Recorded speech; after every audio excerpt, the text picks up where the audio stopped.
Big Boss season 9 என்னதான் வந்து முடிச்சிருந்தாலும், நம்ம எல்லாருமே ஏதோ ஒரு இடத்துல, இது வந்து கானா வினோத் அவர்களுக்கு தான் கிடைச்சிருக்கணும். அப்படின்ற மாதிரியான ஒரு கஷ்டம் நம்ம எல்லாருக்குமே இருக்கு. என்ன பண்றது? அவர் அந்த மாரியான ஒரு முடிவு எடுத்துட்டாரு. சோ, அவருக்கு அடுத்ததுன்னு பார்த்தா திவ்யாக்கு கிடைச்சது நம்ம எல்லாருக்குமே வந்து சந்தோஷமா இருந்தாலும், ஒரு சில மக்களுக்கு நிஜமாவே அவங்களுக்கு அது கிடைச்சிருக்க கூடாது அப்படின்ற மாரியான ஒரு தாட்ஸும் இருக்கு. ஏன்னா, இப்படியும் சில பேர் யோசிப்பாங்க, அப்படியும் சில பேர் யோசிப்பாங்கல்ல. சோ, இந்த மாரியான தாட்ஸும் இருக்கு. ஒரு சமயத்துல வந்து பிக் பாஸ் இதோட முடிஞ்சிருச்சு.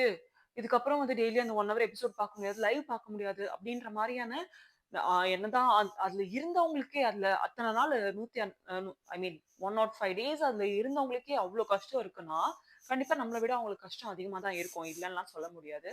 ஆனா, நம்மளுக்கும் அதே மாதிரியான கஷ்டம். அதுவும் இந்த சீசன் வந்து கொஞ்சம் ரொம்பவே கஷ்டமா இருந்துச்சுன்னு தான் சொல்லலாம். அது என்னன்னு தெரியல. ஒரு கனெக்ட் நம்ம எல்லாருக்குமே நம்மள நெறைய பேருக்கு வந்துருச்சு அப்படின்றது வந்து நம்மளால உணர முடியுது.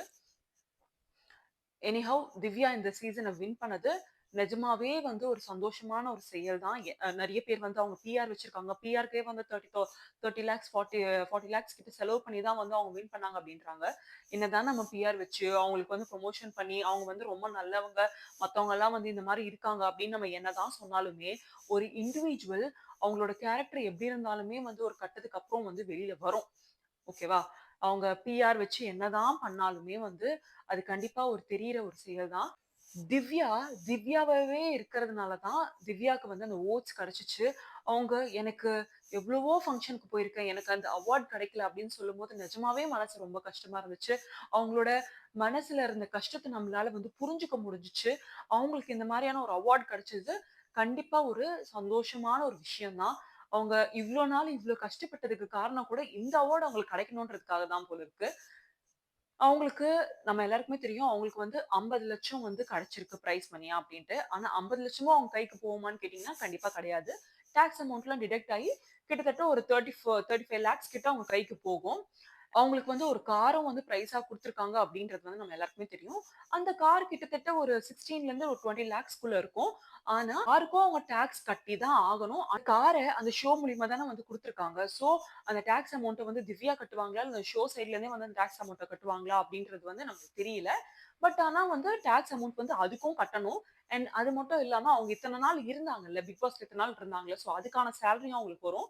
சோ இத்தன நாள் இருந்ததுக்கு, அவங்க இத்தன நாள் எத்தன நாள் இருந்தாங்களோ அதுக்கான சேலரி அமௌண்ட்டும் அவங்களுக்கு கிடைச்சிருக்கும். பிளஸ் 35 லேக்ஸ் அவங்களுக்கு கிடைச்சிருக்கும். அந்த கார் அவங்களுக்கு கிடைச்சது வந்து நிஜமாவே ஒரு சந்தோஷமான விஷயம் தான். ஆனா நம்மள நெறைய பேர் வந்து அ இது வந்து வினோத் கிடைச்சிருக்கும். திவ்யா மேல வந்து நெறைய ஹேட்ரட் வைக்கிறது வந்து நம்மளால பார்க்க முடியுது.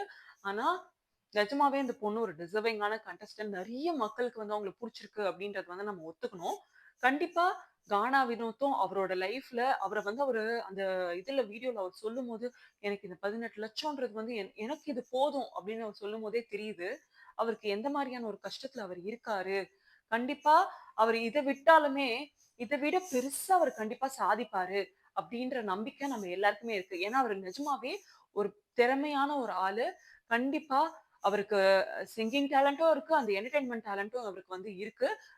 அவருக்கு வந்து இதனாலேயே சினிமாலயும் நெறைய வாய்ப்புகள் கிடைக்கிறதுக்கான சான்சஸ் நெறையவே இருக்கு. அண்ட் அவரு அந்த மாரி ஆகுறதுக்கு அவரு ஏதோ ஒரு வகையில அவர் திவாகரும் ஒரு காரணம் தான். அத நம்ம இல்லன்னு சொல்ல முடியாது. ஏன்னா, ஒருத்தவங்க வந்து நம்மள கலாய்க்கிறாங்க, ஒருத்தவங்க வந்து நம்மள பத்தி பேசுறாங்க அப்டின்னா, அதுக்கு இன்னொருத்தவங்க வந்து ஒத்துழைக்காம இன்னொருத்தவங்க வந்து பெரிய ஆள் ஆக முடியாதுல்ல. அவர் வந்து நெறைய இடத்துல திவாகர வச்சு வச்சு தான் வந்து நெறைய கமெண்ட்ரி வந்து பாஸ் பண்ணியிருப்பாரு. சோ, திவாகருக்கும் வந்து ஈக்குவலா அவர் இந்த அளவுக்கு ஃபேமஸ் ஆவறதுக்கு இவரும் ஒரு காரணம்ன்றத வந்து நம்ம எல்லாருமே வந்து ஒத்துக்கன்னு தான் ஆகணும். திவாகர் என்னதான் வந்து ஒரு அவர் இம்மெச்சூர்டா பண்றாரா? அவருக்கு நிஜமாவே அந்த மெச்சூரிட்டி இல்லையா? அப்படின்றதுலாம் நமக்கு தெரியல. நிஜமாவே ஒரு நல்ல மனிதர் தான். ஏன்னா, வினோத் போகும்போதும், அவர் எடுக்கும்போதும், அவர் வந்து வருத்தப்பட்டத நம்மளால பார்க்க முடியுது. பாரு இந்த மாரி பண்ட்டாங்களே! அப்படின்ற மாரியான ஒரு கஷ்டத்த அவர் வெளிப்படுத்தும்போது, அதுவும் நம்மளால புரிஞ்சுக்க முடியுது. அண்ட் இதெல்லாம் விட பாருக்கும், கமருதனுக்கும் அவங்களுக்கு ரெட் கார்ட் குடுத்து வெளில அனுப்பும்போது, ஓகே இவங்க லைஃப் இதோட முடிஞ்சிருச்சா? அ அவங்க லைஃப் இதுக்கப்புறம் எப்படி இருக்க போகுது? ஏன்னா இந்த மாரியான விஷயங்களுக்கு வந்து அவங்கள வந்து இது பண்ணி அவங்க ரெட் கார்ட் குடுத்து வெளில அனுப்பிச்சிருக்காங்களே அப்படின்றது வந்து நிஜமாவே நம்ம எல்லாருக்குமே ரொம்ப கஷ்டமா இருந்தது. ஆனா, கடைசி ஃபினாலேல வந்து கமருதீன கூப்ட்டா விஜய் சேதுபதி அவர்கள் வந்து அட்ரஸ் பண்ணதா இருக்கட்டும். அதுக்கப்புறம் பாரு வரல அப்படின்னு சொல்லும்போதே, என்னடா இது இந்த பொண்ணு இந்த மாரியான ஒரு சான்ஸ் கூட யூட்டிலைஸ் பண்ணிக்காம வராம போயிட்டாளே! அப்டின்ற ஒரு தாட் இருந்தாலும், கடைசில முடியும்போது பார்வும் வந்தது. நிஜமாவே ஒரு சந்தோஷமான விஷயம் தான். ஏன்னா, நம்ம எல்லாருக்குமே வந்து நல்ல தாட்ஸும் வரும், கெட்ட தாட்ஸும் வரும். நல்ல டேஸும் இருக்கும், கெட்ட டேஸும் இருக்கும். அது மாதிரி அந்த பர்ட்டிகுலர் டே வந்து அவங்களுக்கு வந்து அந்த மாரியான நெறைய சம்பவங்கள் வந்து அவங்க பண்றதுக்கு ஒரு அவங்க பண்ணது நான் கரெக்ட்ன்னு நான் சொல்ல மாட்டேன். கண்டிப்பா அவங்க பண்ணது தப்பு தான். ஆனா, நம்ம எல்லாருமே நம்ம பண்றது தப்புன்னு நம்ம லைஃப்ல என்னைக்குனா ஒரு நாள் நம்ம வந்து ரியலைஸ் பண்ணுவோம். அது மாதிரியான விஷயங்கள் வந்து அவங்க பண்ணதும் தப்பு தான் அப்படின்றது வந்து அன்னைக்கு அட்ரஸ் பண்ணி அவங்கள வந்து வெளில அனுப்பிச்சிருக்காங்க. கண்டிப்பா அவங்க வெளியில போய் அவங்க பண்ணது தப்புன்றது வந்து அவங்க கண்டிப்பா ரியலைஸ் பண்ணியிருப்பாங்க.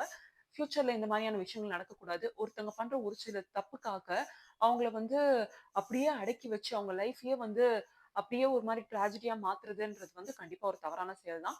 நல்ல வேளை பிக் பாஸ் சீசன் 9 வந்து அவங்களுக்கு அந்த மாரியான ஒரு சான்ஸ் குடுத்து அவங்கள திருப்பியும் கூப்பிட்டு அவங்கள அட்ரஸ் பண்ணி, இந்த விஷயத்த அங்கருந்து ஸ்டார்ட் ஆச்சோ அங்கேயே முடிச்சு வச்சதுல வந்து ஆ நிஜமாவே ஒரு சந்தோஷமா இருக்கு. எல்லாருக்குமே லைஃப் இருக்கு. அவங்களும் நல்லா இருக்கட்டும், எல்லாருமே நல்லா இருக்கட்டும். நம்மள நெறைய பேருக்கு அந்த 1 ஹவர் எபிசோட பார்க்க முடியாது. அந்த லைவ்வ பார்க்க முடியாதே. கன்டென்ட் கிரியேட்டர்ஸ்க்கு வந்து கன்டென்ட் கிடைக்காதே அப்டின்ற மாதிரியான நெறைய விஷயங்கள் இருக்கும். ஆனா, ஜோக்ஸ் அபார்ட் கண்டிப்பா நம்ம எல்லாருமே இந்த சீசன வந்து ரொம்ப மிஸ் பண்ணுவோம். அண்ட் அவங்க எல்லாருமே வந்து இன்னும் நெறைய ப்ராஜெக்ட்ஸ் நெறைய செய்யணும். எல்லாருக்குமே ஒரு நல்ல லைஃப் அமையணும் அப்டின்றது வந்து நம்ம வேண்டிப்போம். இதோட நம்ம என்ன பண்ண போறோம்? அடுத்த சீசனுக்காக நம்ம வெயிட் பண்ணணும். அடுத்த சீசன்ல யார் வரப்போறாங்கன்னு தெரியல. கண்டிப்பா இதே மாரியான நல்ல என்டர்டெயின்மென்ட்டான நெறைய பேர வந்து உள்ள போடணும். அண்ட் பிக் பாஸ் சீசன் 10 கண்டிப்பா நெறைய டேலண்ட்ஸ்க்கு நெறைய ஹார்ட் ஒர்க் போட்டுட்டு இருக்கவங்களுக்கு வந்து அந்த சான்ஸ குடுத்து அவங்களையும் உள்ள அனுப்புவாங்க அப்டின்ற ஒரு நம்பிக்கை நம்ம எல்லாருக்குமே இருக்கு. தயவு செஞ்சு அந்த மாரியான வேலைகள பாருங்க. நெறைய பேர் வந்து பிக் பாஸ் மாரியான ஒரு பிளாட்ஃபார்ம் கிடைக்காதா? நம்மளோட டேலண்ட்ட வந்து ஷோகேஸ் பண்ண முடியாதா? நம்மளுக்கு இந்த மாரியான ஒரு வாய்ப்பு கிடைச்சு நம்ம அடுத்த லெவலுக்கு முடியாதான்ற ஒரு ஏக்கம் நம்மள்ல நெறைய பேருக்கு இருக்கு. கண்டிப்பா அந்த மாரியான ஆட்கள தேர்ந்தெடுத்து அவங்களுக்கு அந்த மாரியான ஒரு சான்ஸ் குடுத்தீங்கன்னா, அவங்க லைஃப்க்கு ரொம்ப உபயோகமா இருக்கும். இத நான் சொல்லணும்னு நெனச்சேன். அண்ட் வேற எதனா விஷயத்த பத்தி நான் பேசணும்னு நீங்க நெனச்சீங்கன்னா, நீங்க கமெண்ட் செக்ஷன்ல சொல்லலாம். இல்லன்னா என்னோட பெர்சனல் ஹேண்ட்லான காயமேடின்ற இன்ஸ்டாகிராம் அக்கவுண்ட்க்கு நீங்க எனக்கு பெர்சனலா டிஎம்மும் பண்ணலாம். நான் கண்டிப்பா அந்த விஷயத்த பத்தி எடுத்து பேசுவேன். அண்ட் அதுக்கு முன்னாடி என்னோட யூடியூப் சேனல சப்ஸ்கிரைப் பண்ணாதவங்க சப்ஸ்கிரைப் பண்ணிக்கோங்க. அப்பதான் நான் போடுற எல்லா வீடியோஸும் உங்களுக்கு உடனே வந்து சேரும். நீங்க போடுற ஒரு சப்ஸ்கிரைபும் கண்டிப்பா எனக்கு இன்னும் ரொம்ப மோட்டிவேட்டடா இருக்கும். இந்த மாரியான கன்டென்ட் எடுத்து நம்ம பேசலாம் அப்படின்றதுக்காக. அண்ட் அந்த ஒரு சப்ஸ்கிரைப் பட்டன நீங்க பிரஸ் பண்றதுனால ஒண்ணும் பெருசா ஒண்ணும் ஆயிடாதே. உங்க வீட்டு பொண்ணா நெனச்சு நீங்க அந்த ஒரு சப்ஸ்கிரைப் பட்டன் நீங்க வந்து பிரஸ் பண்ணலாமே. Thank you.